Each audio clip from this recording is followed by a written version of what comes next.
Priyanka ಜಾರಕಿಹೊಳಿಯನ್ನು ನಿಲ್ಲಿಸೋದಕ್ಕೆ high command ಸೂಚನೆ ಕೊಟ್ಟಿದೆ. ಇನ್ನು ಅಂತಿಮವಾಗಿ ಅಭ್ಯರ್ಥಿಯ ಆಯ್ಕೆ ನಾವು ಮಾಡಬೇಕಾಗಿದೆ. ಬೆಳಗಾವಿಯಲ್ಲಿ ಸಭೆ ಮಾಡಿ ಅಂತಿಮ ತೀರ್ಮಾನ ಹೇಳ್ತೇವೆ.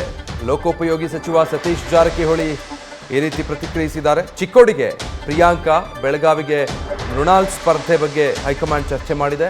ಇಬ್ಬರು ಅಭ್ಯರ್ಥಿಗಳ ಕುರಿತು ಸಭೆ ಮಾಡಿ ಚರ್ಚೆ ಮಾಡಿ ಅಂತಿಮ ತೀರ್ಮಾನ ಪ್ರಕಟ ಮಾಡ್ತೀವಿ ಅಂತ.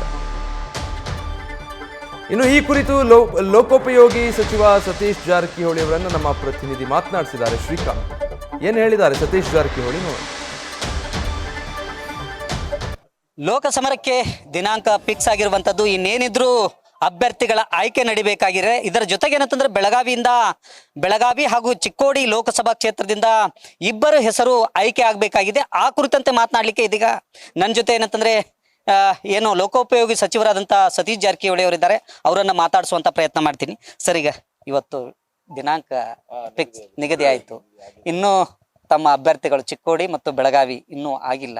ಯಾವಾಗ ಏನು ಕಾರ್ಯತಂತ್ರ? ಚಿಕ್ಕೋಡಿನೂ ಆಗ್ಬೇಕು, ಇನ್ನು ಭಾಳಷ್ಟು ಆಗ್ಬೇಕು. ಇನ್ನು 21 ನಮ್ಮ ರಾಜ್ಯದಲ್ಲಿ ಆಗಬೇಕು, ದೇಶದಲ್ಲಿ ಕೂಡ ಆಗಬೇಕಾಗಿದೆ. ಇನ್ನು ಸಮಯ ಇದೆ ಅದಕ್ಕೆ. ಯಾಕೆಂದರೆ ನೋಟಿಫಿಕೇಶನ್ ಆಗೋದು 28 ಮಾರ್ಚ್, ಇನ್ನೊಂದು ಏಪ್ರಿಲ್ನಲ್ಲಿ 2 ಹಂತದಲ್ಲಿ ಆಗ್ತದೆ. ಸೊ ಈಗಾಗಲೇ ಚರ್ಚೆ ನಡೀತಾ ಇದೆ ಅಂತಿಮ ಹಂತದ 21 ಅಭ್ಯರ್ಥಿಗಳ ಆಯ್ಕೆ. ಸೊ ಸ್ವಲ್ಪ ಸಮಯ ಬೇಕಾಗ್ಬೋದು. ಚಿಕ್ಕೋಡಿ ಮತ್ತು ಬೆಳಗಾವಿ ಲೋಕಸಭಾ ಕ್ಷೇತ್ರದ ಅಭ್ಯರ್ಥಿಗಳ ಆಯ್ಕೆ ಬಹುತೇಕ ಫೈನಲ್ ಆಗಿದೆ ಅನ್ನೋ ಚರ್ಚೆ ನಡೀತಾ ಇದೆ. ಆ ಕಡೆ ಪ್ರಿಯಾಂಕಾ ಜಾರಕಿಹೊಳಿ, ಈ ಕಡೆ ಮೃಣಾಲ್ ಹೆಬ್ಬಾಳ್ಕರ್ ಅಂತೇಳಿ. ಅದು ತಾವು ಏನಾದರೂ ಈಗ ಏನಂತಂದ್ರೆ ಸಮಯಾವಕಾಶ ತಗೊಂಡಿದ್ರಿ, ಅದನ್ನ ಏನಾದರೂ ಹೇಳುವಂತ ಪ್ರಯತ್ನ ಮಾಡಿದ್ರ ಅಂತ? ಇಲ್ಲ, ಇನ್ನೂ ಒಂದು ಅಂತಿಮ ಚರ್ಚೆ ಮಾಡಬೇಕಾಗಿದೆ. ಸೊ ಅದಕ್ಕೆ ಬಂದಿದ್ದೀವಿ ಇವತ್ತು. ನಾಳೆ ಬಹುಶಃ ಸಭೆ ಸೇರ್ತೀವಿ ಬೆಳಗಾವಿಯಲ್ಲಿ. ನಮ್ಮ ಅಂತಿಮ ತೀರ್ಮಾನವನ್ನು ಹೇಳ್ತೀವಿ ಯಾವ ರೀತಿ ಆಗ್ಬೇಕಂತ ಚಿಕ್ಕೋಡಿ ಮತ್ತು ಬೆಳಗಾವಿ ಲೋಕಸಭೆಗೆ ಅಭ್ಯರ್ಥಿಗಳ ಆಯ್ಕೆ.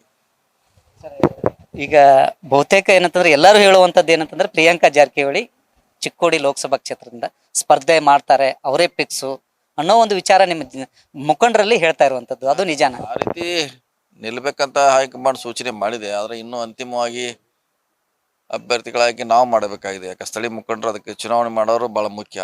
ಯಾಕಂದರೆ ಎಲ್ಲರೂ ಕೇಳಬೇಕಾಗ್ತದೆ. ಅವ್ರ ಅಭಿಪ್ರಾಯ ಪಡೆದು ನಾವು ಹೈಕಮಾಂಡ್ಗೆ ಹೇಳಲಿಕ್ಕೆ ನಾಳೆ ಬಹುಶಃ ಸಭೆ ಮಾಡ್ತೀವಿ. ಇದಿಷ್ಟು ಏನಂತಂದ್ರೆ ಸತೀಶ್ ಜಾರಕಿಹೊಳಿ ಅವರ ಮಾತು. ಕ್ಯಾಮರಾಮನ್ ನಾಗೇಶ್ ಜೊತೆ Srikanth Kukkadi, news first Belagavi. News first ನಿರ್ಭೀತಿಯಿಂದ ನಿಮ್ಮ ಪರವಾಗಿ.